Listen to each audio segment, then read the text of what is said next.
Después de estudiar un organismo durante 40 años, no dejamos de aprender de él. Janine Benyus. Cuanto más los observamos, más nos damos cuenta de lo poco que sabemos de ellos y de las artimañas que emplean para sortear los obstáculos y sobrevivir. ¿Por qué no imitar esas artimañas y aplicarlas a la innovación de nuestras tecnologías? La escritora y consultora Janine Benyus apuesta, desde el Instituto de Biomimética, por promocionar la emulación de la naturaleza y aprovechar su ingeniería de millones de años de experiencia.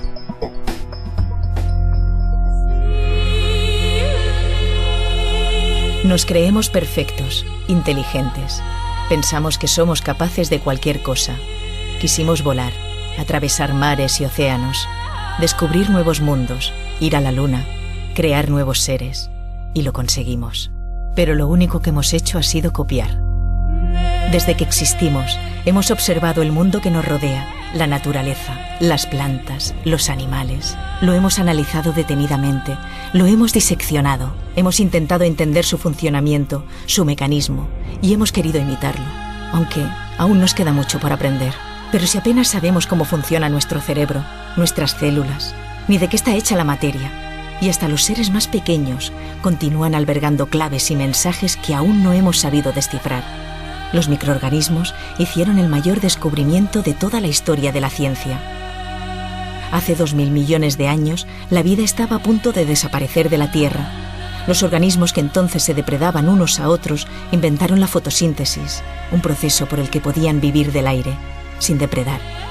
Y de ahí las plantas pudieron después obtener la energía del sol. Increíble, ¿no? Estaría bien poder inventarnos algo similar. Lo probamos. Y muchas veces nos equivocamos. Y construimos máquinas con las que intentamos arreglar los desperfectos que causan nuestras acciones. Y nos lamentamos de todo el daño que le hacemos a la naturaleza. Hay que ver, con lo mucho que nos da, y nosotros a cambio. Pero no nos engañemos. Somos insignificantes a su lado. Por mucho que le hagamos, sabe aprovechar sus recursos mejor de lo que nosotros lo hacemos. Sabe curar sus heridas, hacerse remiendos, y nos sobrevivirá. Quizás no de la forma que nosotros necesitamos para existir, aunque en el fondo es normal, porque los seres humanos acabamos de llegar, y somos tan solo una más entre los millones de especies que han aterrizado sobre el planeta y que han acabado por desaparecer.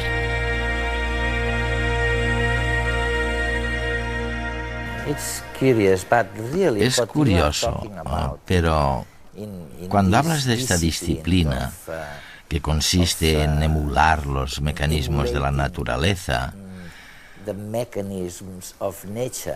no solamente hablas de praderas, sino de centenares de otras cosas, ¿no? Dices, por ejemplo, que a la hora de construir una célula solar y generar electricidad, oye, ¿por qué no nos fijamos en una hoja, en lo que hace una hoja y en la fotosíntesis famosa, ¿no? Sí, aunque parezca mentira, no lo habíamos hecho.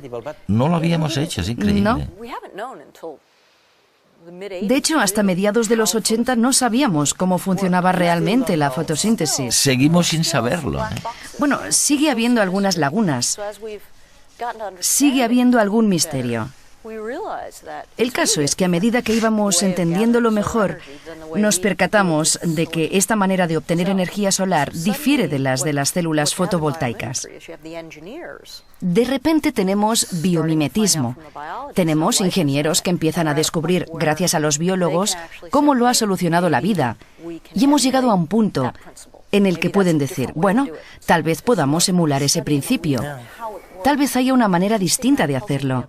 Tenemos científicos que estudian la hoja y su funcionamiento, descifran el puzzle pieza a pieza.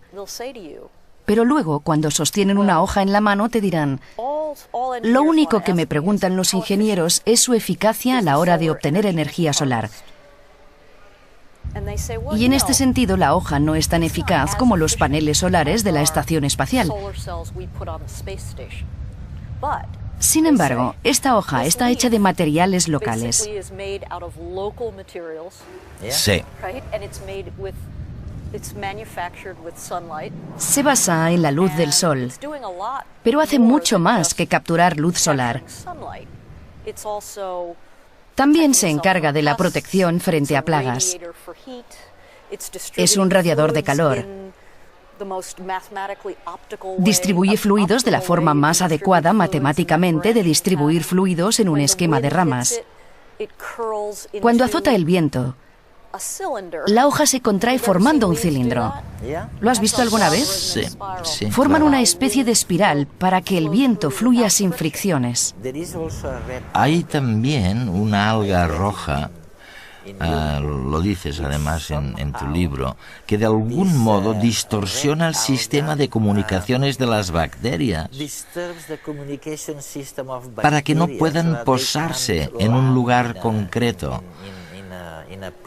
Bueno, ese sería un caso para aprovechar la naturaleza, ¿no? Esto es algo que hemos aprendido hace relativamente poco, que las bacterias se comunican constantemente entre sí. Por supuesto, los organismos han aprendido a enfrentarse a las bacterias de maneras muy sutiles. Nosotros somos bastante novatos en esto. Y lo que intentamos es matar las bacterias con antibióticos o con detergentes muy fuertes. Las que son resistentes al fármaco, al antibiótico, se vuelven más fuertes. Y surge entonces la resistencia antibiótica. Pero existen algunas algas rojas en la costa australiana. Peter Steinberg, un biólogo marino, estaba haciendo submarinismo un día y observó a su alrededor. Lo que pasaba era que el alga liberaba una sustancia en el agua marina que interfería en la comunicación De las bacterias. de las bacterias, porque éstas se comunican entre sí para decidir dónde ir. Pongamos que una bacteria está flotando y aterriza en una superficie. Si comprueba que es una buena superficie, empezará a comunicarse químicamente con otras bacterias que a su vez se posarán sobre el lugar e iniciarán lo que se denomina percepción de quórum. Por tanto, se comunican continuamente y cuando su número es suficiente, un quórum, empiezan a formar una capa, un biofilm, y activan su sentido de señalización. En un hospital, las bacterias pueden formar un biofilm en una superficie, como la cama del hospital o cualquier zona húmeda, y allí es donde las bacterias serán peligrosas. Pero tienen que comunicarse para llegar allí, así que si se pudiera encontrar una manera de interferir en su recepción de señales... ¿Y lo hemos encontrado? Pues bien, lo que utilizan estas algas rojas se llama furanona y ya se ha imitado. Hay una empresa llamada Biosignal en Australia que lo ha imitado. Están descubriendo nuevas maneras de crear superficies que repelan a las bacterias. Rompan las biopelículas y eviten que las bacterias las formen. Se calcula que en el año 2050 la mitad de la población mundial se concentrará en las ciudades. Serán grandes metrópolis superpobladas que necesitarán cantidades ingentes de recursos energéticos. Sin embargo, el cambio climático y la escasez cada vez mayor de combustibles fósiles están llevando a ese modelo de ciudad a punto del colapso. Y hoy, ingenieros y arquitectos comienzan a mirar hacia la naturaleza como fuente de inspiración. Si pensamos en la naturaleza, por un lado podemos imaginarnos un centímetro cúbico de piedra y nos podemos imaginar una semilla. Y tenemos estos dos elementos, ¿no? Queremos que nuestra arquitectura se parezca a esta piedra o a esta semilla. La semilla va a nacer, evolucionar, mutar, será una fábrica de frutas, de alimentos, hasta de medicinas. Imaginaros qué inteligente es este sistema, ¿no? Por tanto, nuestra arquitectura intenta evolucionar, acercarse lo más posible a una naturaleza que escucha el medio ambiente y está siempre en equilibrio con él. Las ciudades deberían aprender de la naturaleza para maximizar su eficiencia. Hoy en día, el 80% del impacto de un edificio está causado por su diseño. Por eso, los arquitectos investigan nuevos materiales, formas e incluso ideas para reducir ese impacto. En Barcelona, en el nuevo distrito 22 Arroba, destinado a empresas vinculadas con la sociedad del conocimiento, se construye Mediatic. Se trata de una gran estructura metálica, muy ligera, que abrirá sus puertas el próximo año. 2 de sus caras estarán recubiertas de una membrana de EFTE, un material híbrido, elástico, ligero y autocombustible. Esta piel exterior de doble capa es un filtro solar que dejará pasar la luz para garantizar una buena iluminación, pero se cerrará cuando detecte que los rayos del sol son demasiado fuertes. En la otra cara, una gran nube de nitrógeno descenderá por los cojines de EFTE y actuará como una cortina que regulará la energía solar y mantendrá una buena temperatura sin necesidad de aire acondicionado. La estructura, además, estará recubierta de una película de pigmentos naturales bioluminiscentes que, como pasa con las medusas, absorberán los rayos del sol durante el día y emitirán luz de noche. Es iluminación sin gasto de electricidad. El Mediatic es un ejemplo de eficiencia energética, uno de los puntos clave en el diseño de las ciudades del futuro.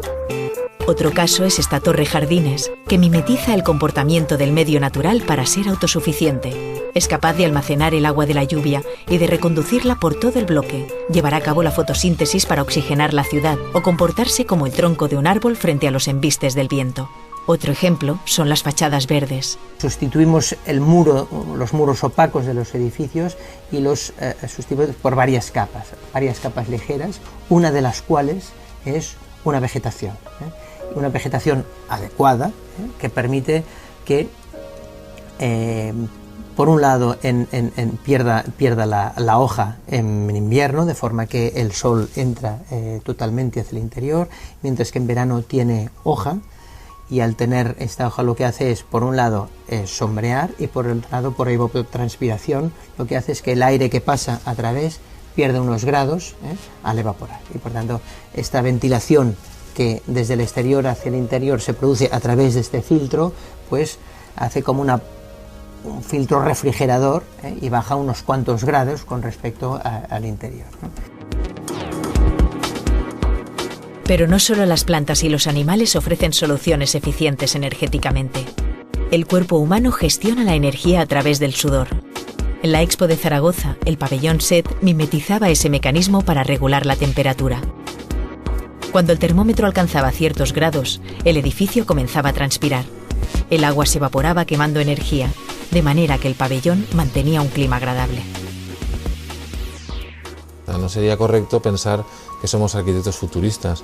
La arquitectura y la naturaleza se relacionan hoy para ser construida hoy, es la situación contemporánea, es hoy. La tecnología de hoy para ser aplicada hoy, para que la sociedad la disfrute hoy. La biomimética puede ser la clave para hacer que nuestro planeta se asemeje un poco más al mundo en el que todos soñamos vivir.